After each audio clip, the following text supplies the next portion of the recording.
परमेश्वर के नाम की धन्यवाद हो। प्रभु आज हमें फिर से एक बार सुंदर अवसर दिए हैं कि हम इस 5वें महीना मई महीना 2022 उसका पहला तारीख में इतवार की आराधना में हम सब कोई शामिल हो पा रहे हैं और कलीसिया के साथ और ऑनलाइन के माध्यम से भी।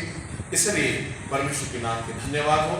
जितने आज हाजिर है और ऑनलाइन देख रहे हैं, आप सबों को इस इतवार की आराधना का बहुत बहुत आशीष मिले, यही हमारी शुभकामना है। नीति वचन 6 अध्याय उसका 6, 7 और 8 से एक विषय पर आज हम इतवार की आराधना में मनन करेंगे। कोई एक जन ऊंची आवाज से बढ़ के सहायता करेंगे। हे आलसी, चींटियों के पास जा, उनके काम पर ध्यान दे और बुद्धिमान हो। उनके ना तो कोई न्यायी होता है, ना प्रधान और ना प्रभुता करने वाला। तभी वो अपना आहार धूपकाल में संचय करती है और कटनी के समय अपनी भोजन वस्तु बटोरती है। हे आलसी, चींटियों के पास जा और उनके काम पर ध्यान लगा, मन लगा। उनका ना तो कोई न्यायी होते हैं, ना कोई प्रधान और ना कोई प्रभुता करने वाला। फिर भी वे क्या करते हैं? धूपकाल में आहार संचय करते हैं और कटनी के समय अपनी भोजन वस्तु बटोरती। कटनी के समय भोजन वस्तु बटोरती। 5 बातें हैं चींटियों के जिंदगी से ध्यान देने के लिए। परमेश्वर के नाम के धन्यवाद। आलसी को परमेश्वर ज्ञान हासिल करने के लिए चींटियों के पास भेज रहे हैं। अच्छा, यहां हम जितने हैं लगभग सभी कोई स्कूल कॉलेज वगैरह गए हैं, तो इंसान ज्ञान पाने के लिए कहां जाते? स्कूल में जाते। जो स्कूल में जितना साल पढ़ा और अच्छा से पढ़ा, उसको उतना ज्ञान मिलता है। जो कम पढ़ा कम ज्ञान बटोरता है, और जो ज्यादा पढ़ा 10 साल 12 साल 15 साल 20 साल, कुछ लोग तो 25 साल तक पढ़ते रहते हैं, डॉक्टरेट करते हैं, पीएचडी करते हैं, फिर रिसर्च में चले जाते हैं। जो जितना ज्यादा पढ़ते हैं उतना ज्ञानी बनते हैं। इसका मतलब है ज्ञान पाने का जो जगह है वो है स्कूल। अच्छा, अगर विद्यालय में ज्ञान हमें मिलता है तो ज्ञान बांटने वाले कौन है? ज्ञान सिखाने वाले कौन है?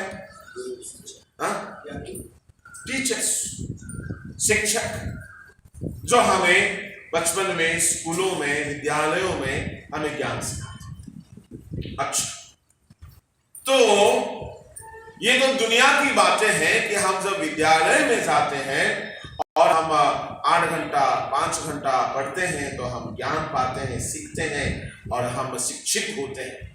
और कई जगह में आप देखते हैं ना, शिक्षित बेरोजगार है ना, संघ शिक्षित है पर रोजगार नहीं। तो शिक्षित उनको बोला जाता है जो शिक्षा पाया हुआ है।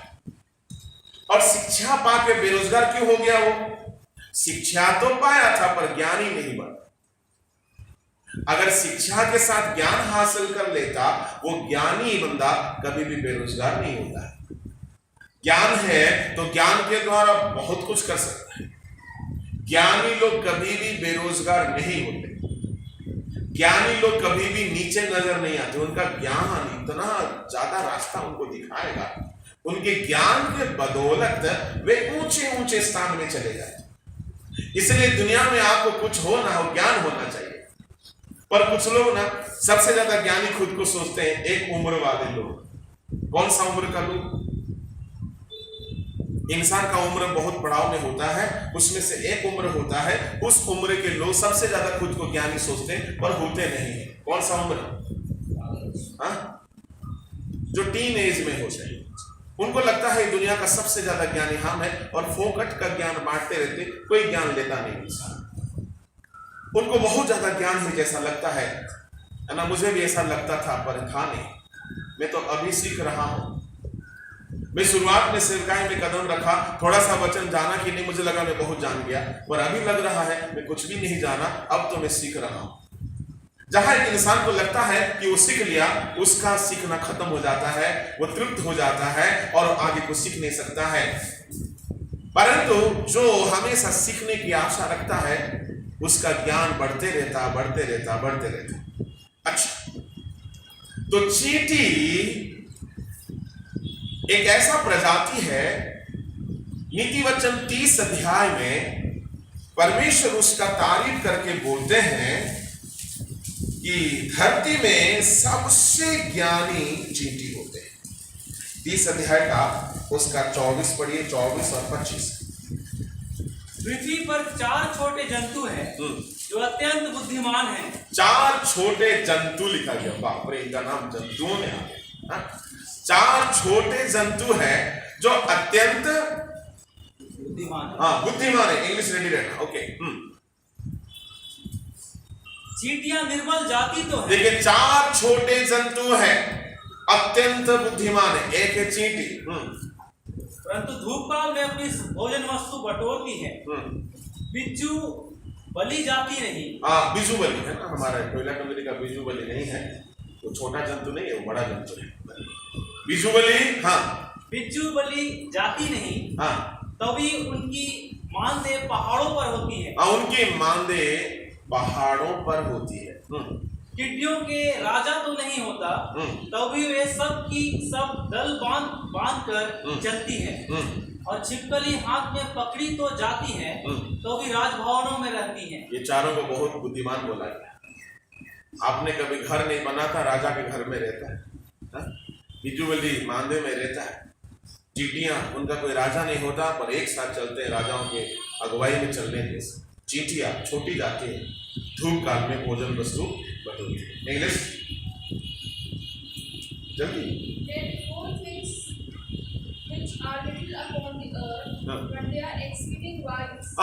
इंग्लिश में सही शब्द लिखा है, दे आर एक्सीडिंगली वाइज। बुद्धिमान नहीं है, वे क्या है? अत्यंत ज्ञानी है।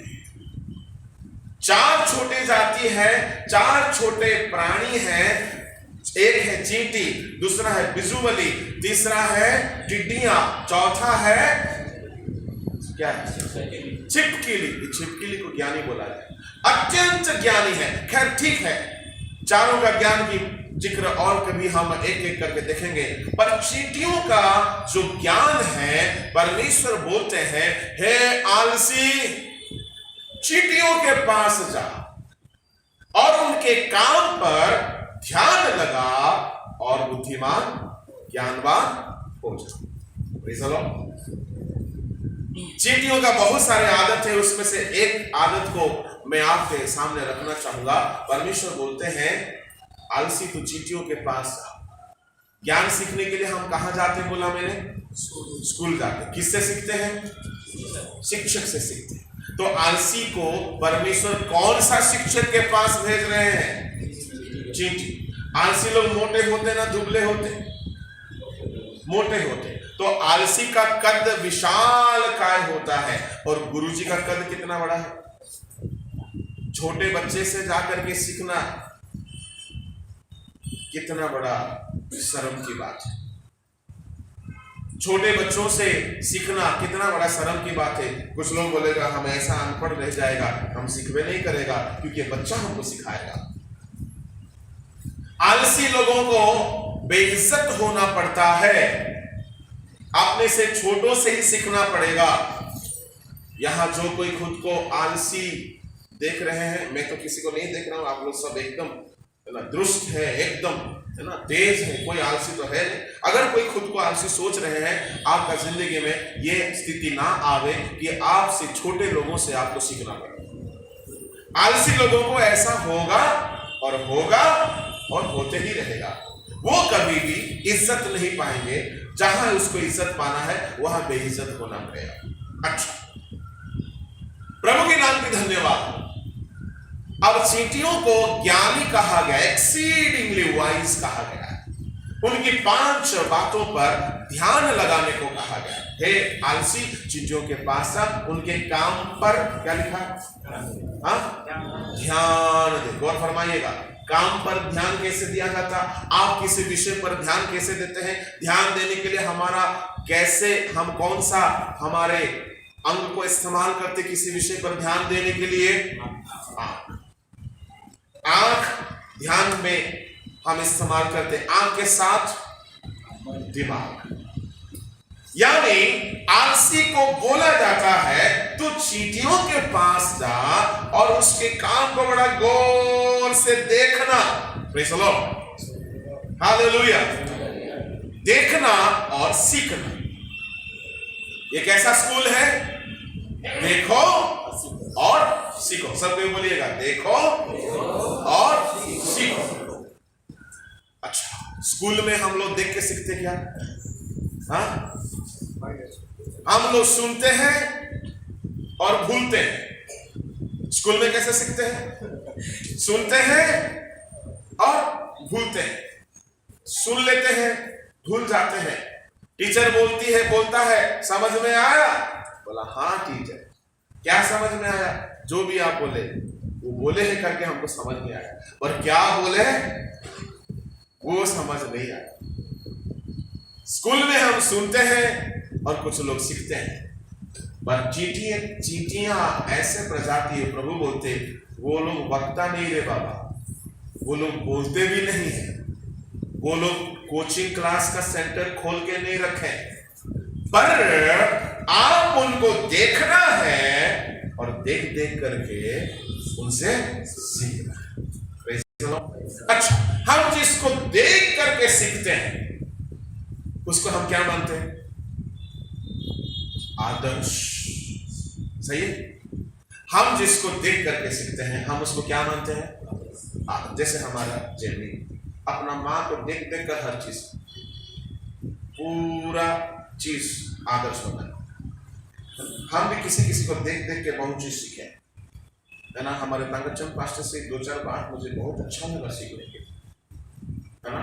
ऐसे कुछ कुछ चीज देख देख कर हम सीखते हैं। और जो सुन के सीखते हैं ना, वो दिमाग में अक्सर नहीं रहता, थोड़ा बहुत रह सकता है। पर जो देख के सीखते हैं वो सबसे हम नहीं सीखते। किससे सीखते हैं?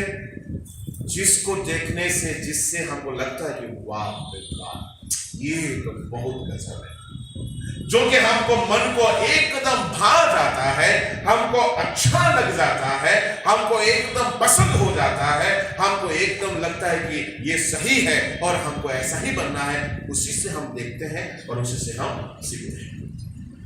अच्छा, इसका मतलब चींटियां कैसे प्रजाति है? बहुत बड़ा आदर्श है। प्रभु बोलता है वो लोग वक्ता नहीं है, वो लोग पादरी प्रचारक नहीं है, वो लोग भाषण नहीं देते हैं, परंतु वो लोग ऐसा जिंदगी जीते हैं, देखो और सीखो। Praise the Lord, hallelujah. Yeshu Masih ने कहा तुम मुझसे सीखो। पौलुस ने कहा तुम मेरी सी, बोलो मेरी सी चाल चलो। कहां पे बोला है? यीशु मसीह ने कहा मुझसे सीखो, मत्ती 12:29, 11:29।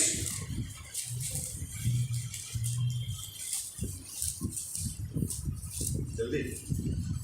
मेरा जुआ अपने ऊपर उठा लो और मुझसे सीखो, क्योंकि मैं नम्र और मन में दीन हूं। मुझसे सीखो। क्या सीखना है? मैं नम्र हूं और मन में दीन हूं, ये सीखो। अच्छा, नम्रता एक इंसान सुन के नहीं सीखता, देख के सीखता है। यीशु मसीह कैसा नम्र था, तुम भी वैसे ही नम्र होना सीखो। नम्रता दिखता है। नम्रता यीशु मसीह का कहां पे दिखा? कोई तो बताए। यीशु मसीह का नम्रता कहां पे दिखा?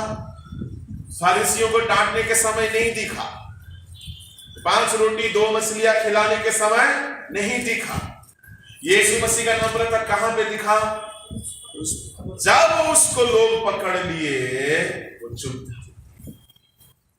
ऊन कतरने के लिए जब भेड़ को लाया जाता है, भेड़ चुप रहता है, उसका मुंह को बंद कर दिया जाता है और उसको घसीट के लाया जाता है। मानो कि यीशु मसीह ऊन कतरने के लिए लाने वाला भेड़ की तरह अपने आप को खामोश, शांत, चुप रखा था।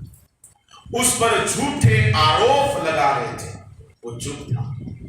उसको निंदा किया जा रहा था, वो चुप था।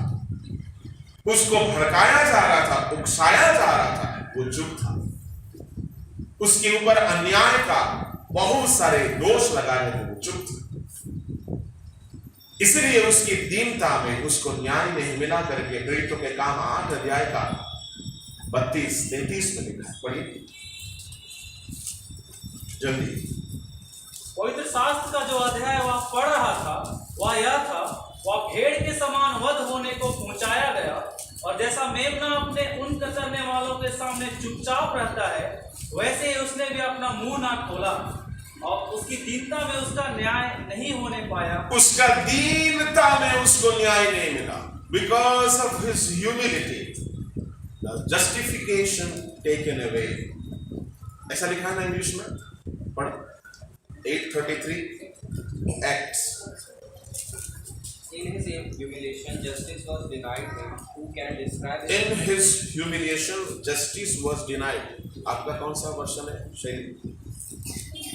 In his humiliation, his judgment was taken away. Judgment. Okay, आपका शैली कौन सा? Same. Okay. King James version में लिखा है, because of his humility, the justification taken away. वो इतना नम्र हो गया, उसको न्याय नहीं मिला। सोचिए आपके साथ कहीं अगर अन्याय होगा तो आपको कैसे लगेगा? बोला हमको चुप थोड़ी रहना चाहिए, मैं गलती किया नहीं हूं, मैं क्यों चुप रहूं? और हम लोग मुंह खोल के झगड़ा करना शुरू हो जाते। यीशु मसीह अगर वहां जब उसको सिपाहियों ने पकड़ा, सैनिकों ने पकड़ा, याजकों के घर में लाया, महायाजक के आंगन में रखा, उसके हाथ में हाथकड़ी लगा दिए, उसको कोड़े लगाए। यीशु मसीह अगर उससे पहले बोलता कि मैं क्या गलती किया हूं, मेरा गलती पहले दिखाओ, उसके बाद अगर मैं गुनहगार हूं तब तुम मुझे सजा दे सकते हो। अगर यीशु मसीह अपने पूरे ज्ञान के साथ वहां अपने दुश्मनों का विरोध करता, क्या यीशु मसीह को हरा सकते थे ज्ञान से? यीशु मसीह वहां चुप हो गया। क्यों चुप हो गया? परमेश्वर का बहुत बड़ा सेवा बाकी है आगे। अगर हम चुप नहीं रहेंगे तो सेवा नहीं होगा, हम क्रूस में नहीं जा सकते। इसलिए वो इतना दीन हो गया, उसको न्याय। दीनता, नम्रता यीशु से सीखने का चीज है। प्रभु के लोगों, आप अगर गलत नहीं हो, आप पर गलत आरोप लगाया जाता है, और मसीही में, मसीहियत में, उस जगह में चुप रहना है तो यीशु से सीखो। यीशु ने कहा मुझसे सीखो। नम्रता देख के सीखने वाला चीज है। यीशु ने कहा मुझसे सीखो। पौलुस ने कहा 1 कुरिन्थी उसका 11 अध्याय उसका 1 पद पढ़िए। तुम मेरी सी चाल चलो, तुम मेरी सी चाल चलो, जैसा मैं मसीह की सी चाल चलता हूँ। जैसा मैं मसीह को देख देख के चलता हूँ, तुम मेरी सी चाल चलो। यानी तुम मुझसे देख के सीखो, मैं यीशु को देख के सिखाऊं। Praise the Lord. बाइबल में परमेश्वर ने क्या कहा? आलसी तो किससे सीखना? चींटियों को देख के सीखना। अच्छा, पौलुस को देख के सीखने के लिए कुरिन्थी कलीसिया को कहा गया। यीशु मसीह को देख के सीखने के लिए हमें सलाह दिया गया है। आपको देख करके लोग सीखना चाहिए। 2 कुरिन्थ 3 अध्याय 1, 2, 3 पढ़िए। क्या हम फिर अपनी बड़ाई करने लगे? क्या हमें अन्य लोगों के समान सिफारिश की पत्रियां तुम्हारे पास लानी या तुमसे लेनी है? हमारी पत्री तो तुम ही हो। हमारे पत्री तो तुम ही हो, जो हमारे हृदयों पर लिखी हुई है। पौलुस कहते हैं हमारे जो खत है, पत्री है, वो तुम लोग हो। और आगे जो हमारे हृदयों पर हाँ। लिखी हुई है हम्म, और उसे सब मनुष्य पहचानते और पढ़ते हैं। यह प्रकट है कि तुम मसीह की पत्री हो, तुम मसीह की पत्री भी हो। जिसको हमने सेवकों के समान लिखा। सुनो, तुम किसकी पत्री हो? यीशु मसीह ने एक चिट्ठी लिखा है, गौर फरमाइएगा। यीशु मसीह ने एक चिट्ठी लिखा और वो चिट्ठी कागज का नहीं है, सिहाई से नहीं लिखा गया है। वो चिट्ठी आप एक एक एक एक व्यक्ति, एक एक परमेश्वर का लिखा हुआ चिट्ठी है जो दुनिया वाले देख करके पढ़ना चाहिए। हालेलुया। तो क्या पढ़ना चाहिए? हम जो पढ़ते हैं वो चिट्ठी हमसे बातें करता है। बाइबल पढ़ते हैं, किताब पढ़ते हैं, तो हमको कुछ किताब बोलता है। किताब में लिखी हुई चीजें हमसे कुछ बातें करता है। बाइबल में लिखी हुई चीजें हमको बोलता है, भले वो चुप है, उसका मुंह नहीं है, परंतु लिखा हुआ चीज कुछ बोलता है। आप रास्ते में जाते हैं, यहाँ थूकना मना है, वो दीवार आपसे बात करता है, थूकोगे तो पेनाल्टी भरोगे, थूकना मना है। तो सड़कों में, हाईवे वगैरह में लिखा रहता है स्पीड ज्यादा होगा तो फाइन भरना पड़ेगा। एक बार आपको भरना पड़ेगा, कोई है ये नहीं है, अब हड़बड़ी भी है, जल्दी जाना भी है। एक बार भाई लोग गए थे रॉन्ग जगह में, बरसात में कोई दिख नहीं रहा तो पार्किंग कर दी, 150 रुपया चला। बोलता थोड़ी है, पर देख करके हमको सीखना है। रास्ता में कुछ लिखा रहता है, वो बोलता है ज्यादा स्पीड जाओगे तो भरना पड़ेगा। इन दिनों में बहुत ज्यादा होशियार हो गया हाईवे वगैरह में। जो लोग हाईवे में जाना आना करते, आपको पहले से बोल दे रहा हूँ, हर जगह जगह में सरकार एकदम कैमरा लगा कर रखता, 100 मीटर की दूरी से पकड़ लेता कितना स्पीड में, आपको पता नहीं चलेगा, कोई देख नहीं रहा। हम तो एकदम 150 का स्पीड में चला है। कितना? 150 का स्पीड में चला है। अच्छा है कि हमारा शिव भाई लोग का गाड़ी का स्पीड कितना है? 60 है। उससे आगे जाएगा नहीं, जितनों पापड़ पे। हम भी सोच रहे हैं हमारा गाड़ी को 80 में रख दे ताकि कितनों कूदो, जाएगा नहीं करेगा। रास्ता में कुछ लिखा रहता है, वो हमसे बोलता है।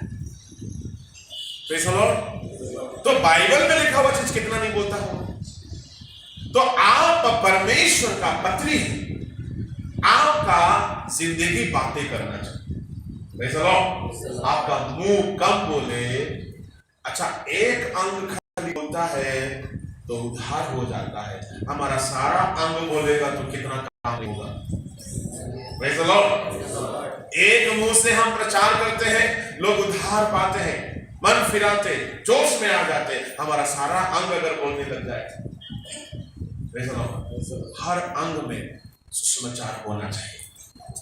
हर अंग में मसीह का चरित्र प्रकट होना चाहिए। हर अंग में मसीहियत झलकना चाहिए। हर अंग में प्रभु का कुछ बातें लोगों को आचरणों में दिखना चाहिए, तब लोग देखेंगे और सीखेंगे। एक बहुत बड़ा सेंट जानते हैं, रोमन कैथोलिक सेंट क्या कहा था? मुझे लग रहा है सेंट जेवियर, है ना, सेंट जेवियर ने कहा था। शायद मैं गलत भी हो सकता हूं, आप लोग गूगल बाबा से देख लेना। वो बाबा ठीक ठीक भविष्यवाणी करता है कभी कभी। क्या बोला था? Preach the gospel, if necessary then speak. क्या बोला है? Preach the gospel, if it is necessary then only speak. मतलब क्या होगा? सुसमाचार का प्रचार करना है, पर जरूरत होगा तभी मुंह खोल के बोलना है। मतलब क्या है? कैसे प्रचार करना होगा? हमेशा मुंह खोल के यीशु सत्य है, यीशु यीशु पवित्र है, यीशु। एक दारू पीने वाला बोलेगा यीशु बहुत पवित्र है, लोग क्या बोलेगा? यीशु तो पवित्र है, पर दिख रहा है तुम कितना पवित्र है ना? Preach the gospel, but if necessary then speak. देखिए, हमको प्रचार करने के लिए चर्च चाहिए, पर बाहर में हम प्रचार कर सकते क्या? उतना आसान नहीं है, रुकावट बहुत है, बहुत रुकावट है न। कल गिडियंस का एक सेमिनार था बेल्टी में, तो मैं गया था, तो वहाँ इनका पॉलिसी में बता रहे थे कि प्रचार करना है, गिडियंस का बाइबल को बांटना है, परंतु परमिशन के साथ। हम स्कूल में बांटते हैं, स्कूल से परमिशन लेते हैं, हम होटल्स में बांटते हैं, परमिशन लेते हैं, हम किसी इंस्टीट्यूशन में बांटते हैं, परमिशन लेते हैं। हम रास्ता में खड़े होकर नहीं बांटते। क्यों नहीं बांटते हैं? क्योंकि ऑपोजिशन हो सकता है। खैर ठीक है, वो तो उनका अपना एजेंडा है, पर बाइबल का एजेंडा में ऐसा भी है कि हर जगह सुसमाचार प्रचार होना चाहिए। निंदा होता है करके हमें नहीं भागना चाहिए। खैर, मेरा कहने का मतलब है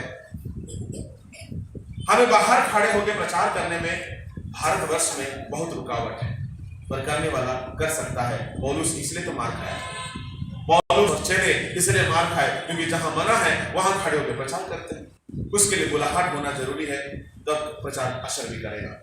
साधु सुंदर सिंह प्रचार करते करते पैदल चलते चलते तिब्बत चले गए। शिमला होते हुए वहां से तिब्बत घुस गए और तिब्बत में प्रचार किए, चंगाई चमत्कार होने लगा, लोगों ने मन फिराया। तिब्बत जो है बुद्धिस्ट देश, लोगों ने मन फिराया और बुद्ध का सेवा उपासना, बुद्ध के नीति पर लोगों ने नहीं चला, यीशु का प्रचार होने लगा। तो वहां के सरकार देखा कि ये बंदा भारत से आया है और हमारे धर्म के लोगों को ईसाई बना रहा है। तब सरकार ने डिसाइड किया कि इसको सजा देना है। क्या सजा देना है? बोला सजाए मौत, परंतु बुद्ध धर्म का जो नीति है उसमें किसी को मारते नहीं है। बुद्ध धर्म का नीति क्या है?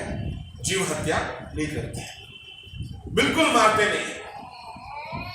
तो कैसे करें? तो उसको मारते नहीं, पर वो लोग मरवा देते हैं।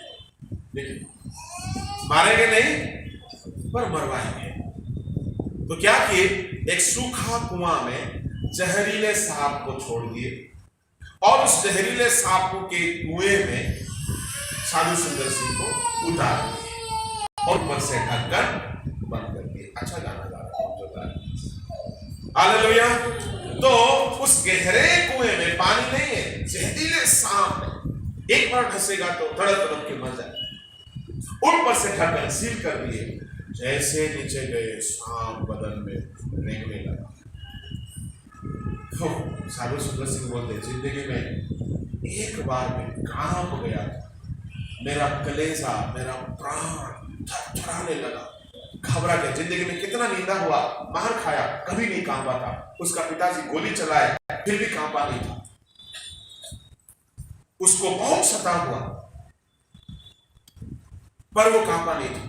और जहरीले सांप बदन में लपेट रहा, कांप गए, बहुत डर गए, परमेश्वर से प्रार्थना की, प्रभु मुझे बचाइए। तब क्या हुआ? अचानक ढक्कन खुला, एक रस्सी नीचे आता, रस्सी पकड़ के आ गए। हम लोग होते तो लाखों लाखों धन्यवाद करके सीधे पतली गली से रास्ता ढूंढ के, किसी को ना दिखे, छुप के भारत भारत स्वदेश। वो क्या किए पता? फिर से चले गए जहां प्रचार किए थे, जहां प्रचार करने से उनको पकड़ के जेल में डाला गया। फिर वही गए और बोलते, सुनो सुनो सुनो, यीशु को विश्वास करो वरना तुम नरक में जाओगे। देखो, फिर से लोगों ने पकड़ा, बोले हमारा नहीं, कैसे आया? ताला लगा हुआ है, ये आ गया कैसे? उस तरह का सेवा करने के लिए चेले लोगों को प्रभु ने चुना था, परंतु वो सब कोई नहीं कर सकते। उसके लिए सेवकाई का बुलाहट होना चाहिए। परंतु आप भी एक चलता फिरता सुसमाचार बन जाना चाहिए। हमारा मुंह ही प्रचार करे वो नहीं है, काफी नहीं है। हमारा जिंदगी परमेश्वर का चिट्ठी बन जाना चाहिए। 10 आज्ञा लिखा हुआ 2 पत्थर की पटिया था। क्या वो पत्थर की पटिया बोलता था? उसका मुंह था? नहीं, परंतु हजारों सालों तक अभी भी इजरायलियों को वही पत्थर की पटिया रास्ता दिखाता है। भले उसका मुंह नहीं है, परंतु लिखा हुआ वचन बातें करता है। मेरे प्रभु के लोगों, आपको परमेश्वर अपना एक चिट्ठी, एक व्यवस्था का पत्थर के समान आपको परमेश्वर चलता फिरता बाइबल बनाना चाहता है। तो सोचिए हमारा बुलाहट कितना बड़ा है, हम लोग को दिया हुआ टारगेट कितना बड़ा है। तो हमारा कौन कौन सा अंग से परमेश्वर का सुसमाचार लिखना चाहिए?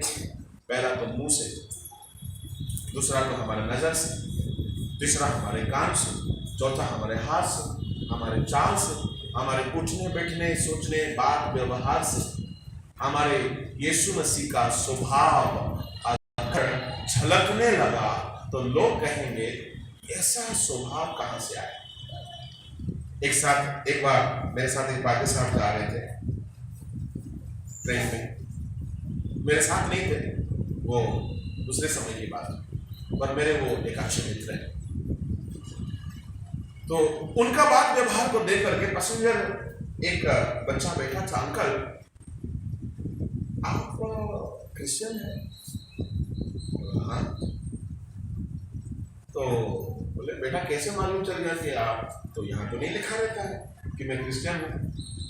बोला नहीं, आपके सीट में कोई बैठा हुआ और आप उसको इतना प्यार से बोल रहे हैं,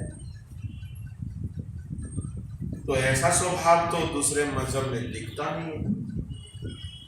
तो मुझे लगा यीशु मसीह चुप था जब उसको मार पड़ रहा था, क्या लगा शायद आप हो सकते। बोला हाँ मैं क्रिश्चियन हूँ। तो क्या करते हैं अंकल? पादरी।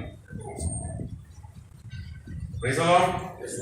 हमारे एक एक मौका मिलता है जब हम यीशु को नहीं जानने वालों से इंटरैक्ट करते हैं, हमारे स्वभाव इतना शाश्वत होना चाहिए कि लोग देखकर कहना चाहिए ये बंदा बाकी लोग के जैसा नहीं है, ये यूनिक है।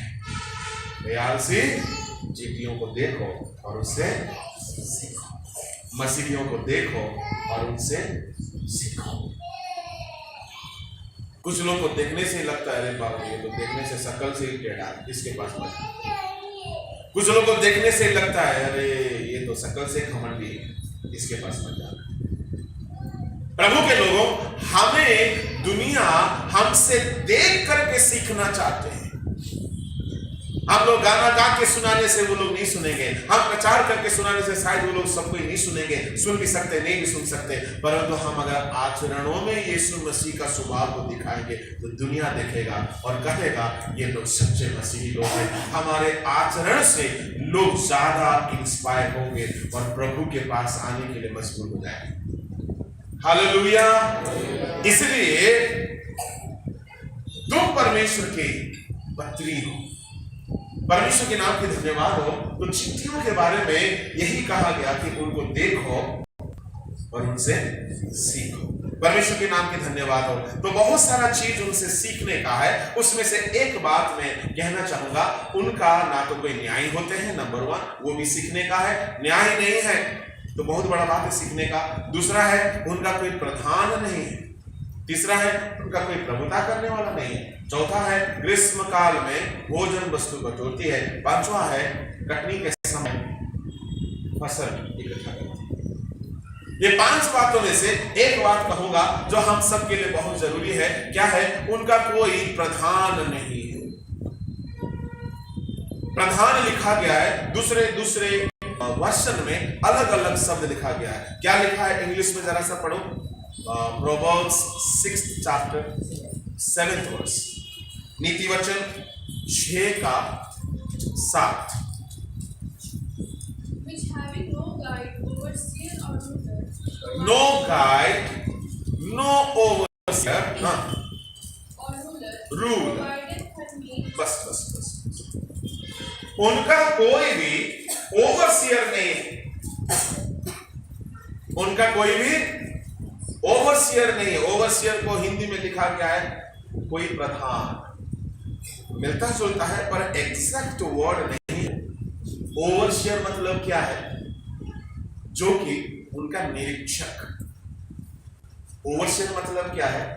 जो उनका सब चीज को देखेगा और उनके ऊपर अगवा बन के गाइड करेगा, ये होता है ओवरसीयर। अच्छा, स्कूल में गौर फरमाइएगा, स्कूल में कई बार, आजकल स्कूल में होता है कि नहीं होता पता नहीं है, होगा आजकल भी, स्कूल में मॉनिटर्स होते हैं आजकल। अच्छा, ये मॉनिटर का काम क्या है?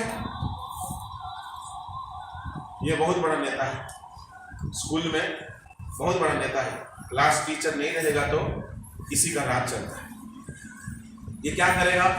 सबको शासन करेगा, बाहर नहीं जाने का, बैठना उठना, बात नहीं करना, हल्ला नहीं करना, ऐसा ही करता है ना। आखिर में कोई बच्चा अगर ज्यादा ड्रामा किया तो सीधे टीचर को फूंक देगा, रिपोर्ट कर देगा, टीचर को बता देगा ये बहुत बदमाशी कर रहा, बात नहीं मान। तो मॉनिटर, ओवरसीयर एक ही बात है। देश का चौकीदार बोलते हैं, हमारे भारत के राजनीति में एक शब्द बीच में आया था, देश का चौकीदार बोलते हैं। आगे वाला बात नहीं बोलूंगा। परमेश्वर के नाम की धन्यवाद हो। चौकीदार का काम क्या है? राजेश सर, पहरेदारी करना है ना। तो क्यों उनको पूछा? क्योंकि वो लोग उसी प्रोफेशन में है, वो लोग वॉच करते हैं, चौकीदारी करते हैं, देख रेख करते हैं। कलीसिया का चौकीदार कौन है? पास्टर। संस्था का चौकीदार कौन है? ओवरसीयर। पोस्ट ही रखा गया, पूरे संस्था का देख रेख करे, रीजन का देख रेख करे। तो स्कूल में, क्लास में, संस्था में, जगह जगह में ओवरसीयर को परमेश्वर रखा है। नियम में स्कूल में भी एक एक मॉनिटर होते हैं, लीडर होते हैं। किस लिए होते हैं? कि वो लोग हर बात बोलेंगे, ऐसा नहीं करना, वैसा नहीं करना, ये नहीं करना, वो नहीं करना, फलाना नहीं करना, वो करना, ये बात गाइड करते हैं। अच्छी बात है। प्रभु के लोगों पर चींटियों का कोई ओवरसीयर होता ही नहीं है। इसका मतलब क्या है? कैसे जंतु है, बिना बताए डिसिप्लिन में रहने वाला है। हालेलुया। उनको कोई हमेशा पीछे पड़ के बोलते रहेगा, उसका जरूरत नहीं है। आपको हमेशा पीछे पड़ के, अगर आपका मम्मी, आपका पापा, आपका घर वाले अगर बोलते रहते हैं, इसका मतलब है आपको कोई प्रधान का जरूरत है। आप चींटी से कुछ सीखा नहीं है। इसका मतलब क्या है? कि हमारा चींटी से एक आदत को आज हम सीखे। पहला आदत हमने ये सीखा, उसको देखकर सीखने लायक जिंदगी उसका है। दूसरा आदत है, उसको आज हम सीखे कि उसका कोई लीडर नहीं है, फिर भी लीडर जैसा गाइड करता, ऐसा वो अपने आप का लीडर बना हुआ है और ऐसा जीता है जैसे मानो कि कोई लीडर उसको लीड करता है। Praise the Lord, hallelujah. ऐसा जिंदगी को क्या जिंदगी बोलेंगे? एक शब्द में, हाँ, सेल्फ डिसिप्लिन। कोई गुरु नहीं बोलने वाला, बिना उठाए सुबह उठेगा। Praise the Lord. कोई नहीं टोकने वाला है, उठो उठो उठो। कुछ लोग ना ऐसा सोर के जैसा, उठो, धकेलते रहो, ठेलते रहो, रुको ना, थोड़ा सा और रुको ना। ऐसा लोग को आपने देखा है? नहीं देखा? नहीं देखा है तो आपको इच्छा होगा देखना है, आईना के सामने खड़े हो सकते हैं आप, वो दिख सकता है, वहां दिख सकता है, दिखेगा अगर गारंटी नहीं है, दिख सकता है। Praise the Lord. कुछ लोग को ऐसा है, चलो ना, चर्च टाइम हो गया, चलो ना, वो रेडी नहीं हो। बाइबल पढ़ो, नहीं पढ़े। सेल्फ रिवाइवल नहीं, सेल्फ डिसिप्लिन नहीं है, आत्म अनुशासन नहीं।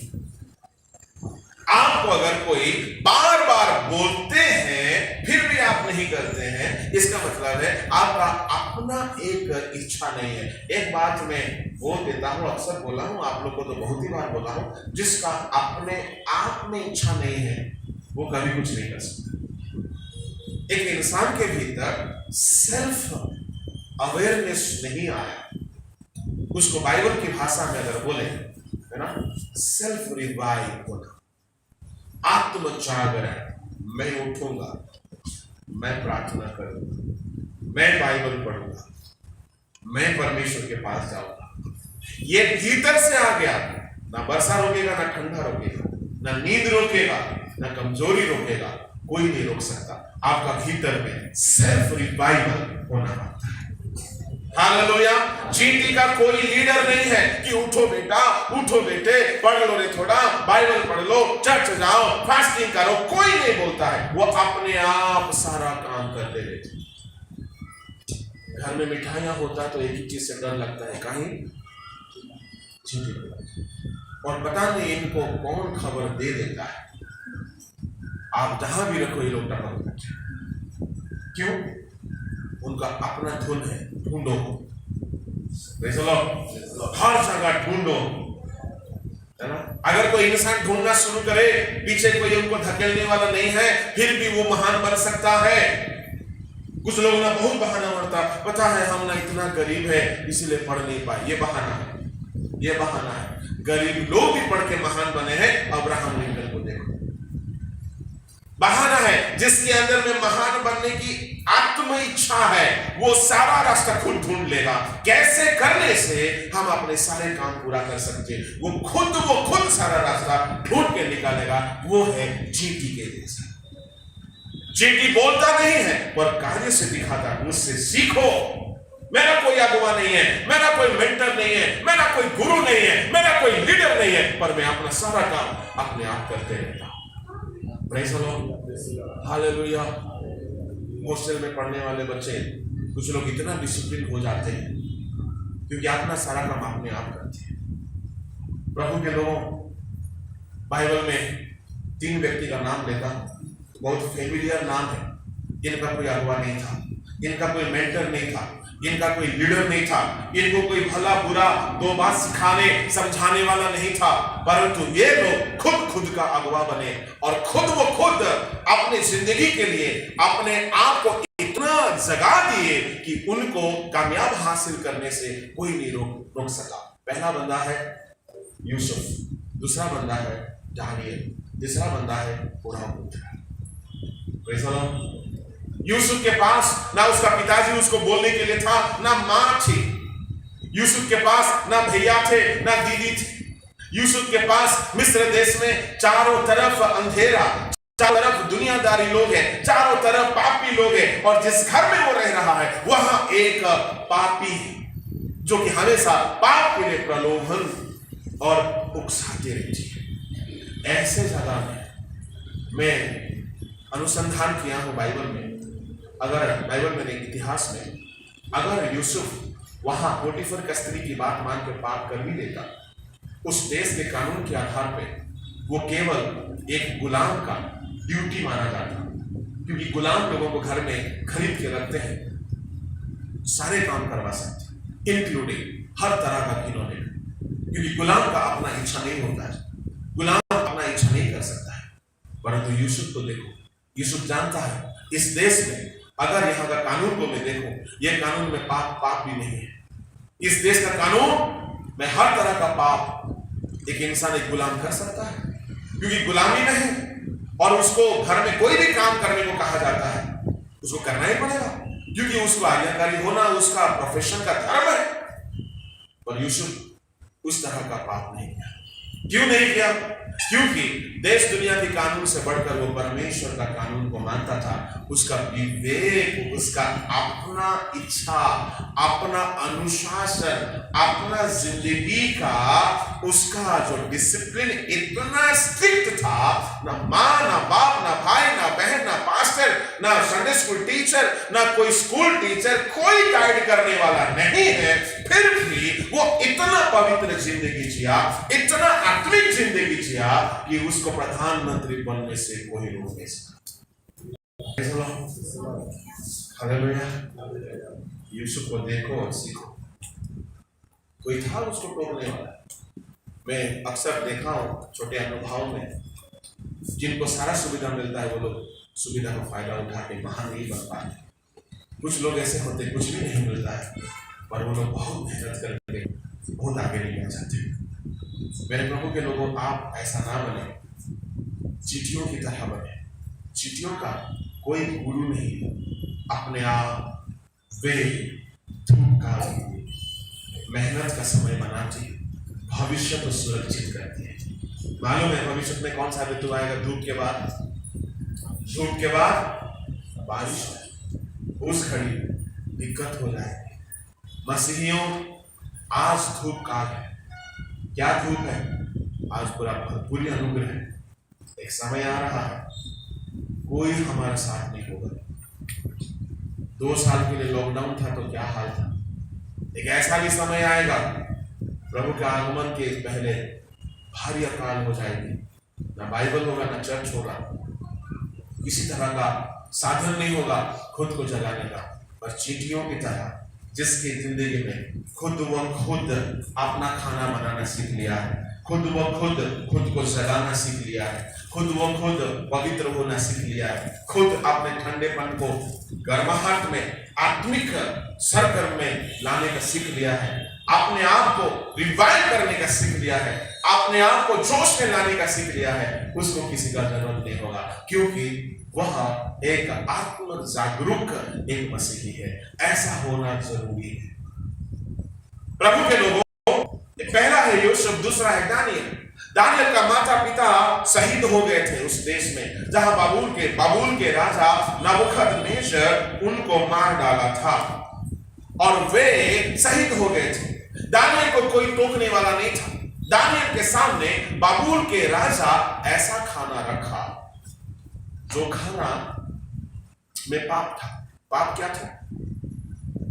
बाइबल के अनुसार वो खाना मना किया हुआ खाना था। क्या था बाइबल में नहीं लिखा, पर लेवी 11 अध्याय में खाने का जो लिस्ट दिया गया है उसके अनुसार वो खाना नहीं था। तो बाइबल के लेवी 11 अध्याय में जो लिस्ट है, उस लिस्ट का रूल है, जिस पशु में पांव में खूर होगा, पांव फटे होंगे और जो पागुल करता है वही पशु को खा सकता है। शायद ऐसा पशु बाबुल के राजा खिलाया होगा, खिलाने के लिए बोला होगा, खाने के लिए बोला होगा, जो पशु की पागुल नहीं करता, पांव चीरा नहीं हो, पांव में खूर ना हो। ऐसे पशु का नाम में कौन कौन सा पशु आ सकता है? सुअर आ सकता है और सांप आ सकता है ना, और कुत्ता आ सकता है। तो ऐसे कुछ मीट बनाया होगा और ला करके मेज में रख दिया। दानियल देखा, उम्र पता है दानियल कितना था? 11 से 13 के बीच में था, छोटा लड़का। खाने के पहले खाना को देखता। आजकल का बच्चे खाना को क्या देखते हैं? रंग कैसा दिखता है, खुशबू नहीं आता है, पता नहीं टेस्ट क्या होगा, ये देखता। पर दानियल क्या देखा पता है? दानियल देखा, ये खाना का कलर छोड़ दो, खाना का खुशबू जो भी हो कोई मतलब नहीं, हम खा लेंगे, पर ये खाना ए सदरक मैसक ओबेदनगो देखो तो पूछो तो ये कौन सा मीट है? डीजे है या ये चिकन है, मटन है, क्या है? थोड़ा सा पूछना रोशैया से, क्या कौन सा है? सदरक गया होगा, मैसक गया होगा, अंकल आज कौन सा बना है?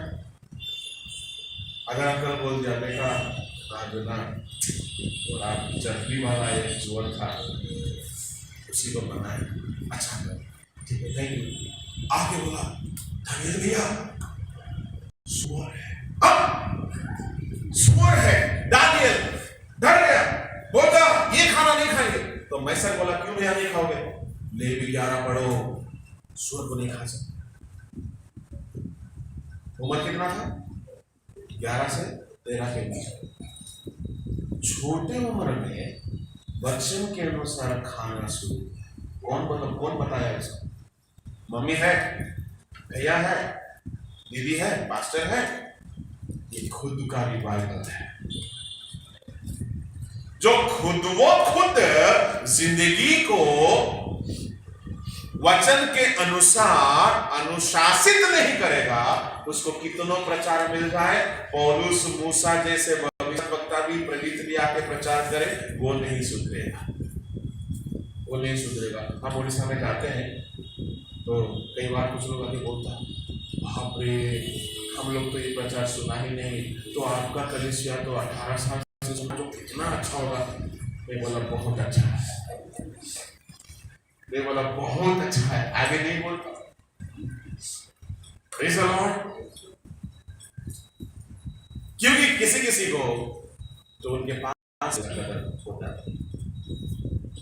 मेरे प्रभु के लोगों, मूसा रहते हुए भी लोग मर गए क्योंकि मूसा की बात को वे नहीं सुनते थे।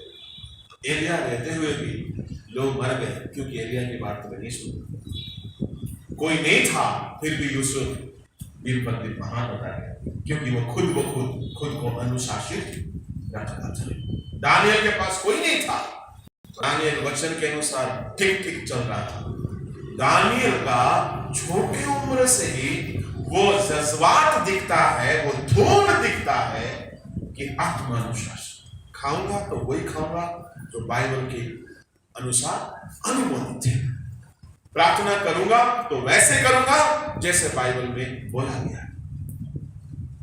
एक यहूदी दिन में 3 बार प्रार्थना करता है, एक मुसलमान दिन में 5 बार प्रार्थना करता है, और एक ईसाई 5 दिन में 1 बार प्रार्थना करता है। कैसे होगा? अनुशासन ही नहीं है, आत्मा अनुशासन नहीं है।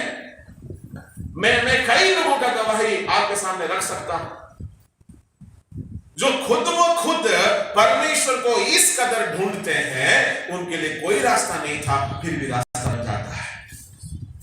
उड़ाऊ पुत्र तीसरा व्यक्ति है, उड़ाऊ पुत्र तीसरा व्यक्ति है। कोई था उसको तुम्हारा पापा के पास जाना बोलने के लिए, कोई था उसको गाइड करने के लिए, कोई नहीं था। परिस्थिति इतना बदतर हो गया, उसको सबक मिल गया। आपका परिस्थिति आपको बहुत अच्छा शिक्षा देता है। इस परिस्थितियों में अगर दुख में पड़े हो, अभाव में पड़े हो, बीमारी में पड़े हो, तो उड़ाऊ पुत्र अपने आपे में आ गया। फिर भी हमारे लोग अपने आपे में नहीं आते, अपने आपे में आ गया, सेल्फ रिवाइव्ड हो गया और बोलता मैं अपने पिता के घर जाऊंगा। कोई नहीं बोला था उसको। जवानों, आप खुद अगर खुद को सेल्फ डिसिप्लिन नहीं बनाओगे, आपको मिला हुआ सारा सुविधा कोई फायदा नहीं करेगा। दानियल इतना खुद में सेल्फ डिसिप्लिन रहा, in term of prayer life he was well discipline, Bible पढ़ने में वेल डिसिप्लिन, वचन के अनुसार खान पान खाता था, वचन के अनुसार जीता था, बिहेवियर में वेल डिसिप्लिन, प्रोफेशन में वेल डिसिप्लिन। उसका ऑडिट किया गया, 120 नेता मिलकर के, ऑडिटर मिलकर के ऑडिट किए, एक गलती नहीं, क्योंकि वो खुद को डिसिप्लिन करके रखा था। इस कारण उस देश का वो भी प्रधानमंत्री का पोस्ट था। दानियल के समय भारत को एक मौका मिला था सुसमाचार सुनने का। एस्तर के समय में भारत को मौका मिला था सुसमाचार सुनने का। तीसरी बार थोमा के समय में भारत को मौका मिला सुसमाचार सुनने का। चौथी बार आप और हमारे समय में भारत को मौका मिला है। मेरे प्रभु के लोगों, आपके भीतर में चींटियों से 1-2 आदत को आज मैंने कहा इसको ठान ले। एक है, मैं ऐसा जिंदगी जीऊंगा लोग मुझको देखकर सीखे। मैं खुद एक साइलेंट प्रीचर बनूं, मैं कुछ ना बोलूं, मेरा जिंदगी बहुत कुछ बोले। पहला। दूसरा, मुझे किसी अगुवे का जरूरत होना ना पड़े, ऐसा जिंदगी मुझे जीना चाहिए। मेरे बात का गलत ट्रांसलेशन नहीं करना, हमको अगुवा चाहिए ही नहीं, ये नहीं बोला। हमें ऐसा जिंदगी जीना चाहिए, कोई हमको रोके, कोई हमको टोके, इसका जरूरत नहीं होना चाहिए। बिना बताए सुबह उठना, बिना बताए बाइबल पढ़ना, बिना बताए प्रार्थना करना, बिना बताए अपने जिंदगी को खड़ा करना, बिना किसी के रोके टोके अपना लाइफ को इतना मजबूत बनाओ तो आपको भविष्य सुरक्षित होगा। यूसुफ का भविष्य जेल में नहीं था, राजमहल में था। दानियल का भविष्य बंधुआई में नहीं था, महाराजा के साथ था। उड़ाऊ पुत्र का भविष्य फिर सुअरों के साथ नहीं था, अपने पिता के घर में पुत्र का पोजीशन में था। चींटियों का भविष्य ग्रीष्म काल में भोजन वस्तु बटोरती है, क्यों? भविष्य को सुरक्षित करती है। आपका भविष्य में अच्छा नौकरी करना है, अच्छा सेटल्ड होना है, अच्छा महान व्यक्ति बनना है, तो ये समय में सेल्फ रिवाइव बनो। कोई आपको टोकता रहेगा पढ़ने के लिए, कोई आपको टोकता रहेगा बाइबल पढ़ने के लिए। यीशु मसीह की एक बात को ठान ले, प्रभु ने कहा तुम मुझसे अलग होकर कुछ नहीं कर सकते, neither study nor business nor job nor ministry, कुछ नहीं कर सकते। जिसके भीतर में आत्म इच्छा नहीं है उसको कौन दे, कौन करे, कौन उसको हमेशा धकेलते रहे। पुराना स्कूटर गाड़ी के जैसा, एक बार झुकाओ 3 बार मारो तब भी स्टार्ट नहीं। कुछ लोग ऐसा है, कितनों बोलते रहो, सब सुविधा रहता है फिर भी नहीं करते हैं। क्या हमारी कलीसिया में शिक्षा की कमी है? क्या हमारी आराधना की कमी है? क्या हमें परमेश्वर हमारी जरूरतों को नहीं देता है? फिर भी हम इतने सुस्त हो गए हैं कि हम अपने आप को जगाते रहते हैं। इसलिए पवित्र आत्मा नहीं मिली हमें, इसलिए हमें प्रभु में बढ़ना नहीं हो रहा है।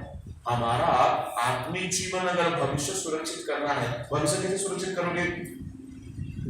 भविष्य नरक में नहीं जाना है तो उद्धार का तैयारी कर लो, बपतिस्मा का तैयारी कर लो। भविष्य नरक में नहीं जाना है, चींटियों का भविष्य का चिंता है। क्या है कि हमारा भविष्य में हमें तकलीफ नहीं होना चाहिए। आप ये सब बटोर लो, बटोर लीजिए। आपका भविष्य झूठा मसीह के हाथ में नहीं होना चाहिए, आपका भविष्य नरक में नहीं होना चाहिए। तो जितनी आत्मिकता है, कोई आपको बोले ना बोले, आप खुद बटोर लो। ये चींटियों की आदत। हालेलुया। उद्धार, बपतिस्मा, पवित्र आत्मा, पवित्रता, प्रभु का अनुग्रह, सिद्धता, ये सारी चीज को बटोर लेना चाहिए। ध्यान चींटियों के पास उसके काम पर ध्यान लगा, उसका कोई अवश्य कोई नहीं, अपने आप करते रहता है प्रभु के लोगों, क्योंकि उसको भविष्य का चिंता है, भविष्य का चिंता है। बहुत सारे जवान लोग भविष्य का चिंता ही नहीं है। क्यों चिंता नहीं है? भविष्य क्या करे नहीं मालूम। आपको भविष्य का प्लान ही होना चाहिए कि आपको भविष्य में क्या बनना है, प्लानिंग करो। भविष्य का जमाना बहुत ही कॉम्पिटिटिव होगा।